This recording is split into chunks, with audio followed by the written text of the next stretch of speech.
Hello everyone, स्वागत है आपका प्राइम टाइम में। मैं हूं आपके साथ आपका अपना आपका चहेता कार्तिकेय शर्मा।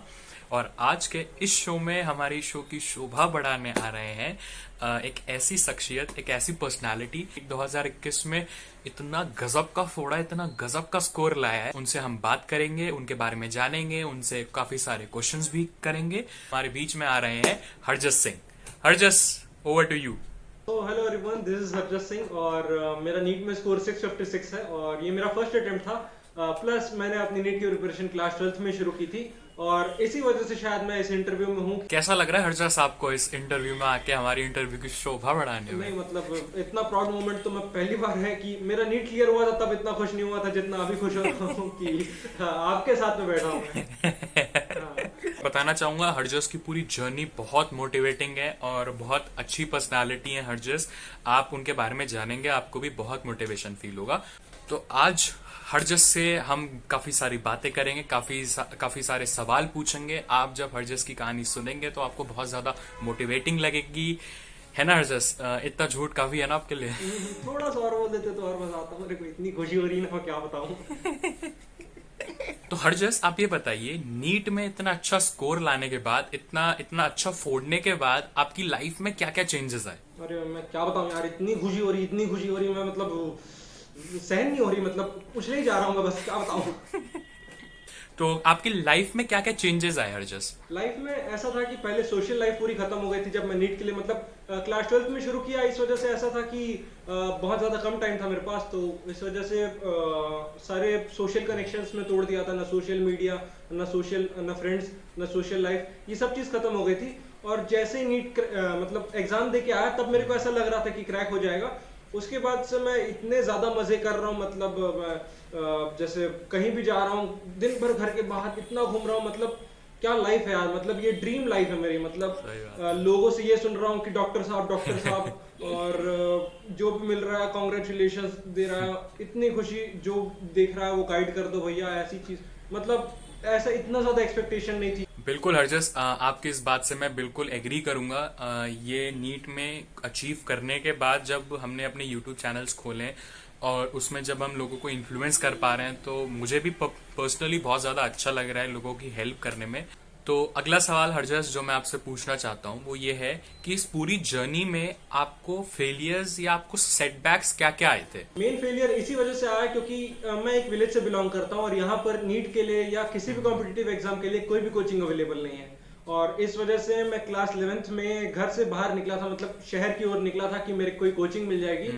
बिना किसी गाइडेंस, बिना किसी के एडवाइस के मैं बस निकल गया था कि कहीं कोचिंग मिल जाएगी, फिर पढ़ लेंगे और हो जाएगा। इस वजह से मेरा इतना ज्यादा टाइम वेस्ट हुआ है। और ये जो टाइम था, क्योंकि मेरे को पता था कि ये वापस नहीं आएगा, और जब मैं रियलाइज किया एट लास्ट कि बहुत ज्यादा टाइम वेस्ट हो गया ये सब चीजों में, ज्यादा डिमोटिवेटिंग टाइम आ गया था कि पूरा टाइम वेस्ट हो गया। सबसे बड़ा सेटबैक यही था कि मैं बहुत ज्यादा टाइम वेस्ट कर दिया। तो सेकंड सेटबैक ये था कि मैं जब क्लास 12th में एंटर किया और क्लास 11th का इतना ज्यादा लैग देखा मैं, मतलब सभी चीजें पीछे छूट गई, कुछ भी नहीं पढ़ पाया मैं।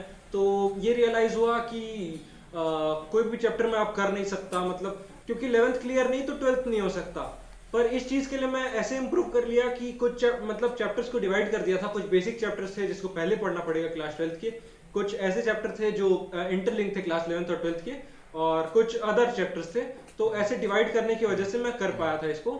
और जो इंटरलिंक चैप्टर्स हैं उसके लिए मैं एक वीडियो भी बना चुका हूं जो कि क्लास 11th और क्लास 12th के इंटरलिंक चैप्टर्स हैं। यहाँ पे मैं एक मिनट हरजस आपको रोकना चाहूंगा। मैं इस वीडियो का लिंक नीचे डिस्क्रिप्शन में दे दूंगा, आप जाइए इस वीडियो को देखिए, बहुत इफेक्टिव वीडियो लगेगी आपको। और चैनल को सब्सक्राइब भी कर लेना, मतलब बहुत अच्छा और बहुत अच्छा कंटेंट डाल रहे हैं हरजस सर। और सर, अगला सवाल आपसे पूछते हैं हम कि आपकी जर्नी हो, मेरी जर्नी हो, किसी की भी जर्नी हो, बीच में कुछ कुछ सेटबैक जैसे जो आते हैं, उसमें मतलब आपकी जर्नी में ऐसा सोर्स ऑफ एनर्जी क्या थी जिसने आपको मोटिवेट किया इतना, जिसने आपको आगे फॉलो करने में वो मोमेंटम दिया? तो देखो, जैसे मैं बताया कि क्लास 11 में सीरियस नहीं था, बहुत ज्यादा भटका हूँ। उस वजह से जब मैं क्लास 12th में फिर से शुरू किया, तब ये रियलाइज किया कि अगर मैं अभी नहीं कर लूंगा तो मेरे को ड्रॉप लेना पड़ेगा। और ये जो ड्रॉप ईयर होता है ना, वो एक ट्रांजिशन पीरियड होता है स्कूल और कॉलेज के बीच में। जो कि जनरली लोगों का माइंडसेट होता है कि स्कूल खत्म होगा, उसके 2-3 महीने बाद कॉलेज शुरू होगा। पर अगर मैं ड्रॉप ले लेता या ड्रॉप का वेट करता कि मैं, क्योंकि मेरा क्लास 11 क्लियर नहीं है और क्लास 12 के बाद मैं ड्रॉप ले लूंगा, ये सोच लेता, तो ऐसा होता कि जो ट्रांजिशन पीरियड है वो 2-3 महीने से बदल के 2-3 साल में कन्वर्ट हो जाता। 2-3 साल तक मे भी मेरे को ड्रॉप लेना पड़ सकता था।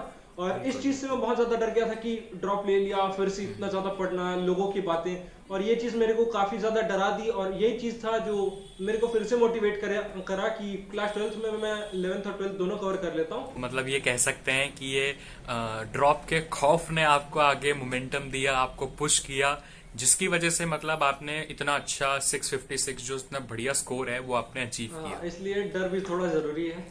तो अगला, हाँ बिल्कुल बिल्कुल डेफिनेटली। तो सर अगला सवाल आपके लिए पूछना चाहता हूं मैं कि आपके बारे में कुछ इंटरेस्टिंग या कुछ वियर्ड फैक्ट्स बताइए प्लीज।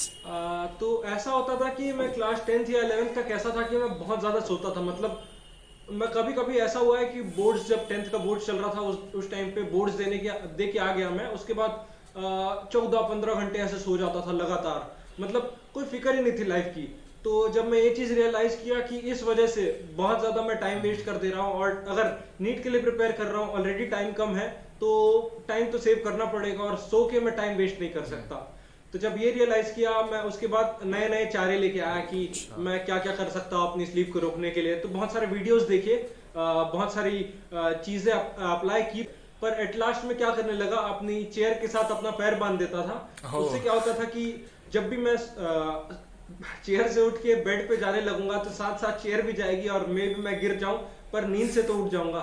और उसके बाद क्या होता था कि मैं कभी कभी चेयर में ही सो जाता था और चेयर गिर भी जाती थी। मतलब मैं भी जमीन में पड़ा हुआ पर मैं उठ नहीं पाता था। अच्छा। पर एट लास्ट मैं बहुत ज्यादा प्रैक्टिस के बाद ये अचीव कर पाया कि जब भी चाहूं मैं सो सकता था। मतलब बहुत ज्यादा प्रैक्टिस किया कि मैं अपनी स्लीप साइकिल को इतना ज्यादा इन्फ्लुएंस कर पाया। ये टैलेंट मतलब मैं बताना चाहूंगा गजब का है। मेरे साथ अलग होता था, जैसे आप अपने सोने के बाद आप उठ भी अपने आप जाते थे, मैं सोता अपनी मर्जी से था, उठता पापा की मर्जी से था। तो ये मेरे साथ ये थोड़ी डिफरेंट चीज होती थी। तो अगला सवाल हरजस से पूछते हैं, आपको अपनी पूरी जर्नी में सबसे लीस्ट इंटरेस्टिंग या जिसे कह सकते हैं बोरिंग चैप्टर्स कौन से लगते थे?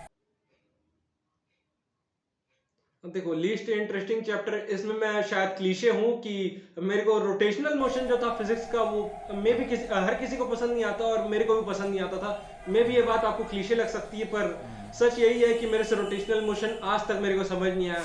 और क्लास 12th के एंड में, मतलब एंड तक के मेरे कभी समझ नहीं आया। और नीट के दिन भी ऐसा था कि मैं सिर्फ उसके फॉर्मूलाज पढ़ लिया, ये समझ लिया कि कौन सा फॉर्मूला कहाँ लगता है, उसको रट के चला गया था और रोटेशनल मोशन में एकदम छोड़ दिया था। पूरी जर्नी में आपका स्ट्रेस बस्टर क्या था? स्ट्रेस बस्टर, तो ये चीज क्या थी कि जब भी मैं नीट के लिए प्रिपेयर कर रहा था तो ऐसा होता था कि जितने भी स्टडी आवर्स हैं उनके अलावा मैं एक हाफ एन आवर या 1 आवर का एक सेशन अलग रखता था, जिसमें मैं अपने आप को रिलैक्स करने के लिए टाइम देता था, खुद को टाइम देता था सिर्फ अकेले रहने के लिए। उसमें मैं क्या करता था, जो भी मैं स्टैंड अप, देखो मेरे को स्टैंड अप कॉमेडी का बहुत ज्यादा शौक है, तो मैं स्टैंड अप कॉमेडी के लिए जनरली ना कंटेंट लिखा रहता था मेरे पास या मेरे माइंड में होता था।